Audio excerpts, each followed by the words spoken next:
Bonjour à tous. Voilà que nous sommes installés dans une crise post-électorale qui était prévisible depuis les premières modifications de la Constitution en 2016, depuis toutes les autres modifications qui ont suivi. Cette crise était prévisible. Maintenant, nous sommes installés là-dedans. Simplement parce qu'on a un président de la République qui a violé son serment.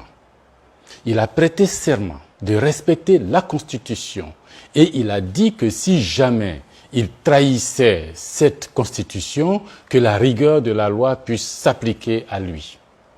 Il a menti aux populations, il a fait campagne autour de la réforme de la Constitution en disant aux gens, voilà, cette Constitution, je la modifie pour telle raison, mais elle ne me permettra pas du tout de me présenter de nouveau à la présidence, à la candidature pour la présidence de la République. Il a dit, il a fait campagne là-dessus. Ses ministres sont passés devant la représentation nationale, vous vous rendez compte?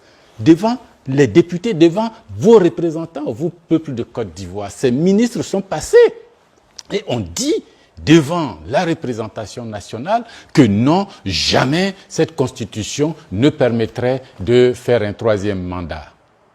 Ils l'ont dit à la presse partout, jamais cette Constitution ne permettrait de faire un troisième mandat. Et quand un président ment, viole la Constitution, si c'est ce qu'il a fait, il vous trahit, vous. Il trahit son serment, il viole la loi fondamentale. On dit en droit qu'il a mis la Constitution en vacances. À partir de ce moment-là, il a créé lui-même une situation de non-droit. Et sur la base de cette situation de non-droit, il a modifié ce qu'il voulait dans le code électoral, il a modifié ce qu'il voulait dans les conditions des élections pour pouvoir désigner lui-même ses adversaires et puis aller à ces élections, s'octroyer lui-même son score de 95%. Il a gagné, il dit qu'il est président. Le problème, c'est que comme il avait mis la Constitution en vacances, il y avait un vide. Et s'il y a un vide, il y a une sorte de nullité constitutionnelle. Et ce qui est nul n'a pas d'effet. Donc tout ce qu'il a fait en dehors de ce jeu constitutionnel, dans la dynamique de la trahison de la Constitution, dans la dynamique de la trahison de son propre serment, est nul et de nul effet.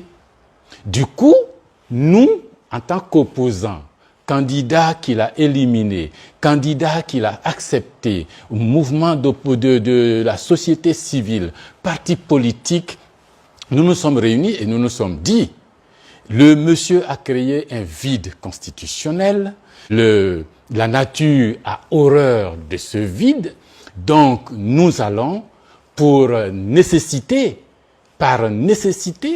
pour éviter que la Côte d'Ivoire ne sombre dans le non-droit permanent et durable, nous allons créer un Conseil national de la transition, instituer un état de droit, parce que le président sortant nous a mis dans un état de non-droit, nous ne pouvons pas aller, son mandat est terminé, nous allons créer un état de droit sur la base de vous, peuple de Côte d'Ivoire. Il faut bien, on ne peut pas laisser le vide. Vous avez vu dans la période du vide là ce qu'il a fait? Nous sommes à 130, 140, 150 morts qui n'intéressent pas du tout les structures de l'État. Des destructions de biens. C'est un conflit post-électoral qui a commencé avant les élections préélectorales, pendant les élections, le jour des élections et après. Nous avons lancé le mot d'ordre de la désobéissance civile. Si le président est hors la loi, nous nous mettons aussi dans le refus de respecter les lois qu'il va édicter. Et puis voilà où ça nous a conduit. Est-ce que nous allons laisser faire? Non. Nous sommes toujours dans la même logique de désobéissance civile. Chacun de vous, c'est vous, peuple de Côte d'Ivoire, chacun de vous sait ce qu'il faut faire pour désobéir à cet État-là. Chacun de vous le sait. N'attendez pas des mots d'ordre précis.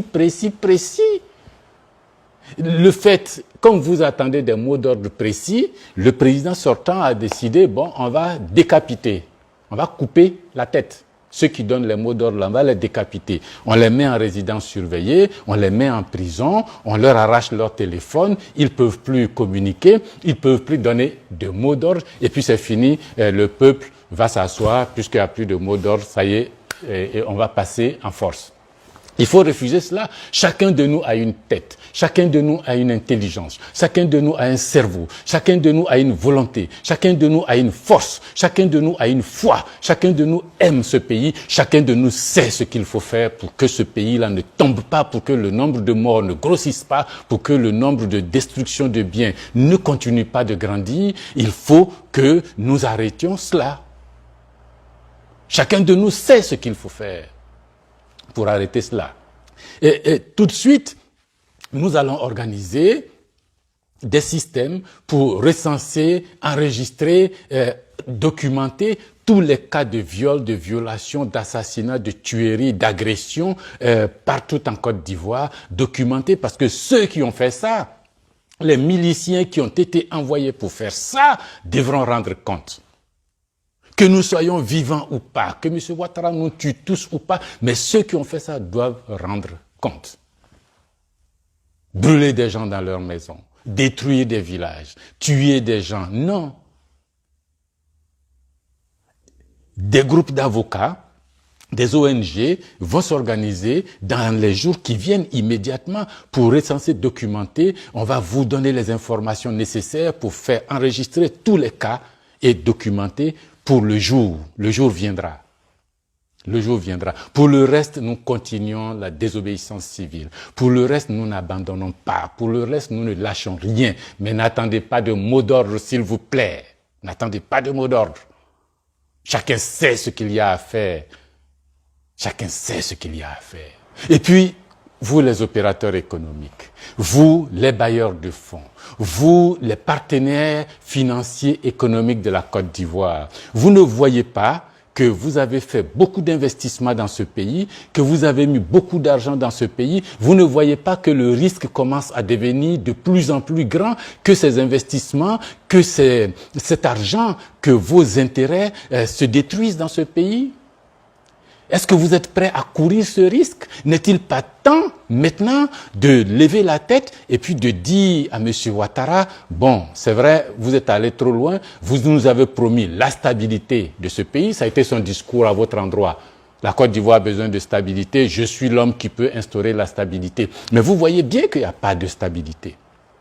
Est-ce qu'il n'est pas temps pour vous de dire, bon, on a pensé que vous pouviez stabiliser ce pays, mais vraisemblablement, ça ne va pas. Il va falloir que vous engagez, il va falloir revoir ça. Et il faut sortir du non-droit, il faut revenir dans le droit. Parce que vos communiqués, vos conseils, on vous a vu en Biélorussie, on vous a vu au Venezuela, on vous a vu ailleurs dans le monde. C'est pas timoré, c'est pas timide.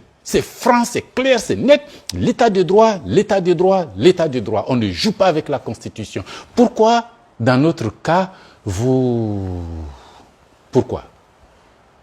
Mais enfin, vous me direz, vous n'êtes pas électeur ici, c'est pas votre problème. Mais vous avez des intérêts. Vous avez mis beaucoup d'argent.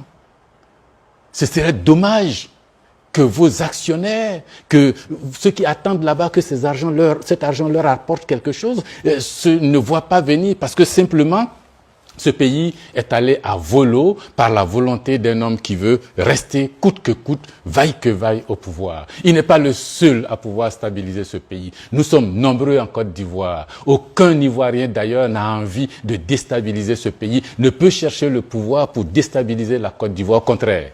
Nous avons tous intérêt à élever nos enfants dans un pays bien, dans un pays calme, dans un pays tranquille, dans un pays qui va se développer, dans un pays d'amour, dans un pays de bonheur, dans un pays de prospérité. Aucun de nous ne rêve de vivre dans un pays d'enfer, jamais de la vie. Quand quelqu'un vous promet la stabilité, c'est de la surenchère. Personne n'a envie d'une Côte d'Ivoire instable. Nous sommes tous là-dedans. Nous y avons tous des intérêts. Personne ne peut se dire, moi je vais... Non. Tous nous sommes capables de garantir la stabilité dans ce pays. Il n'y a pas que un, il n'y a pas que lui, il n'y a pas que lui seul. S'il vous fait croire à ça, si vous avalez cela, il va vous tromper. La preuve, le pays est en train d'aller dans l'instabilité. Depuis qu'il est arrivé au pouvoir, ce que vous avez appelé stabilité, en fait, c'est le résultat que nous avons vu là. S'il y avait eu stabilité, il y aurait eu démocratie, il y aurait eu passation simple et tranquille de cette période électorale. Ce qui se passe là, c'est qu'il n'y a pas stabilité du tout. Il y a illusion de stabilité. Ça s'appelle dictature. Quand une personne impose sa volonté à tous. Quand on y met des miliciens, des populations ciblées, qu'on agresse, qu'on tue, qu'on blesse et qu'il n'y a aucune conséquence, ça devient du fascisme. Ça devient du fascisme. Et souvenez-vous, les fascistes arrivent toujours au pouvoir par les voies d'élection. C'est ce que vous voulez en Côte d'Ivoire? Vous voulez que vos investissements soient en danger comme ça? Si vous ne le voulez pas, nous on ne le veut pas, le peuple de Côte d'Ivoire ne le veut pas. Alors ensemble, on peut conjuguer nos efforts pour arrêter cette descente aux enfers. Ensemble, on peut le faire. Ensemble, on peut le faire. Ensemble, nous pouvons le faire. Vous, nous, le peuple. Merci.